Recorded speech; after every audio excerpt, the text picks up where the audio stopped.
What's up, YouTube? This is Too Raw for TV. All right, so before I get into this video, shout out to the brother Aram for the donation to the channel via the PayPal. Much respect to him for showing love to Too Raw for TV. And he had a very interesting question, and he wanted to know my opinion on two of the great Hall of Famers in the history of the game, Kevin Mchale and Robert Parish. Of course, Kevin Mchale is, I believe, a three-time NBA champion with the Boston Celtics, one of the great post players, one of the most dominant post players in the history of the game. I believe that along with Akeem Olajuwon, he's one of the two greatest post players the game has ever seen. One of the most efficient players, career 55% career shooter, I believe it is. And I believe in 1987, had it not been for I believe it was around March of 87 when he fractured his foot, had it not been for the foot fracture, he may have eked out an MVP award over Magic Johnson.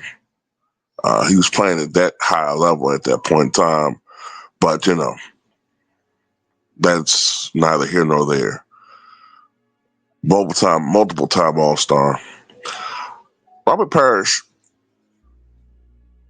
is a workhorse, a guy who once held the NBA record for most seasons played at 21, that has since been broken by LeBron James and Vince Carter.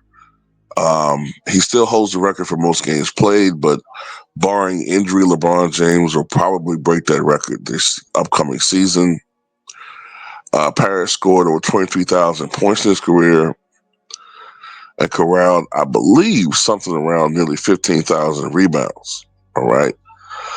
Statistically, he's one of the most dominant centers the game has ever seen from a sheer raw numbers potential. On a game-by-game basis in his prime, Parish was going to give you about 18 points and about 10, 11 rebounds a night, 2 block shots.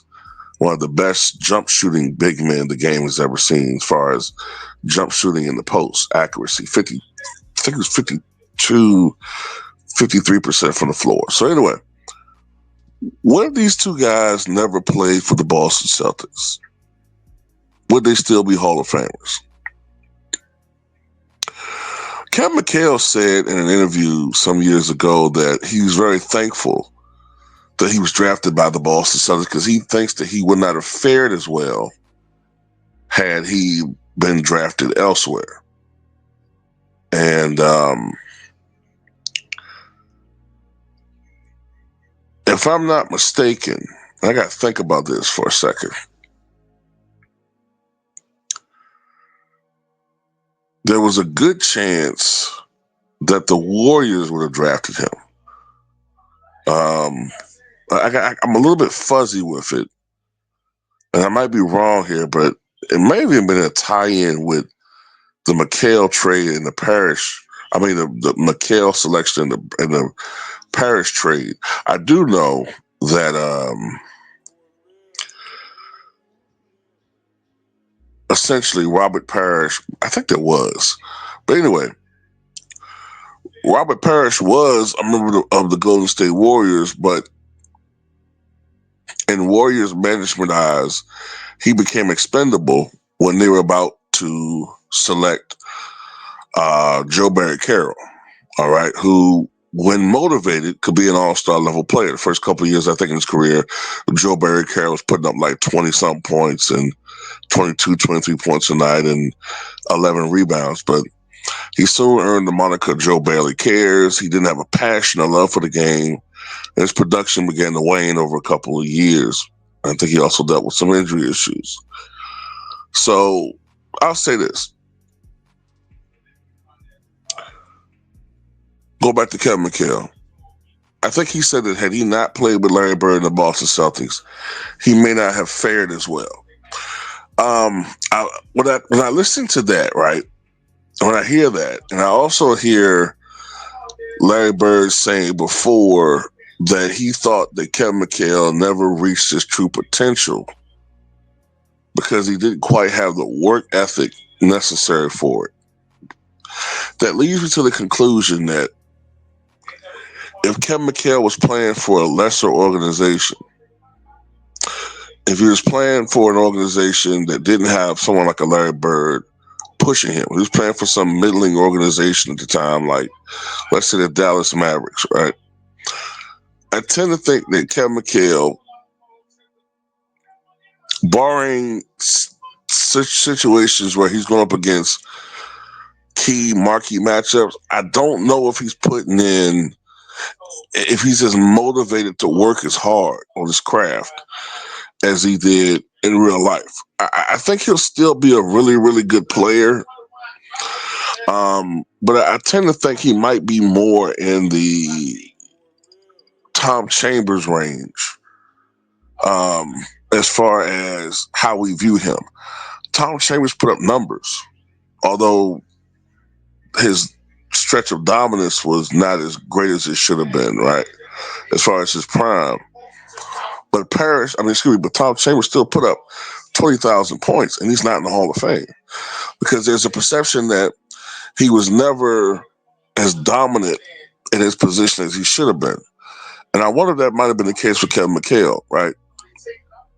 Because you could argue that Tom Chambers was a superstar player for like a 3-year window, right? Maybe the same will be true with Kevin McHale as far as, because remember, Kevin started off as a six man. And then, after the trade of Cedric Maxwell, he became a starter. And then for like a 3-year window, he had this peak. And then, after 87, he played it for another 6 years, but he was never the same guy after that. So you kind of wonder about that, right? I kind of think that he would be, like I said, a guy that put up numbers on a really good team. I'll put really good numbers on a mediocre team, but may not have made the playoffs a lot. And, while he might have had some all-star level seasons, without other players to help what's what I'm looking for? Without other players to help to complement his game, I think his teams could struggle. One of the things too that comes to mind is that Kevin McHale was never what I would call an elite passer, and one of his reputations is that when he got the basketball, you weren't getting it back. So obviously, if you're the opposing team, if you try to play keep away with Kevin McHale and they don't really have another legitimate go-to scorer, or just one other go-to scorer, not two or three like the Celtics had, or maybe even four, then that makes Kevin McHale a little bit easier to stop. So, I still think he puts up numbers, but I'm not certain if he's seen in the same esteem as a 3-time NBA champion. I think he would still be a Hall of Famer, but I don't think he would have the same shine. Same thing with Robert Parish, right? I think Robert Parish would do better because of his work ethic, playing on other, uh, bad teams or mediocre teams, or but unless he's playing with a marquee franchise, Robert Parish, if he's not playing for the Pistons or the Lakers or something where he's in prominence, I kind of think with his personality, I kind of think with his production where it's solid but not spectacular, I think he gets a little bit more lost in the shuffle. And without the championships to give him that glow, um, he could possibly fall by the wayside a little bit.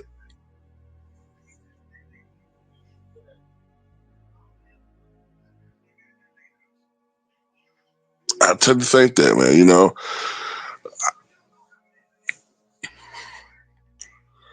Does he play as long? I don't know. Does he play as long? I tend to think that I tend to think that Robert Parish will still put up big numbers, maybe even bigger numbers, because the offense probably lean more on him. But then that could translate to a shorter career. Instead of playing 21 years, does he play 16 or 17 years, averaging 21 and 12? You know what I'm saying? So at the end of the day, I kind of look at it like they'll still be Hall of Famers, but without the glory of the Boston Celtics. Uh, I think I tend to think that they'll be a little bit more off the radar. At least that's what I tend to think. Okay, but no, I think a great player will still be a great player, but a great player in a bad situation, as far as having the tools around him to help him, you know, advance in the playoffs or win a championship. Without that, then it doesn't matter. It doesn't matter how great a player you are. So that's what I tend to think. Anyway, tell me what you guys think.